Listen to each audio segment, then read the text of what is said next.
kamusta? So panibagong araw para sa panibago naman nating video. Yo, this is Maki Rosido and welcome back again to my YouTube channel. So in today's video, I will show you how to make a cement statue of rabbit with a fake wooden cement pot. So ipakita ko sa inyo. So itong rabbit na ito na may nawakang wooden cement. Yan.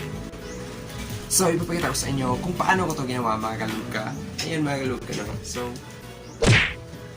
then kung napadaan ka naman sa channel na ito ay subscribe mo na yan na kung sa ganun, ma-update ka naman sa iba pa natin mga videos mga kaluka. So without further ado ay simulan agad natin to pagkatapos tong intro. Stay tuned sa video natin.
maraming salamat po sa inyong panonood. So ayun mga kaluka, ano bang masasabi mo sa video natin na ito? Paki-comment na lang din sa baba. Kung gusto mo shout-out, comment na din dyan. So yun, kung napadaan ka na naman sa channel natin ito, ay subscribe mo na yan and hit the notification bell na kung sa ganun, ma-update ka na naman sa iba pa nating mga videos na talaga namang may matutunan ka at mamamangha ka pa sa videos natin na ito. Tulad na lang ng statue of rabbit natin mga kaluka. So yan tingnan nyo to yan mga kaluka. So i-subscribe mo na yan na kung sa ganun ay matuto ka rin ito. So, ayun, always stay safe. God bless mga kaluka.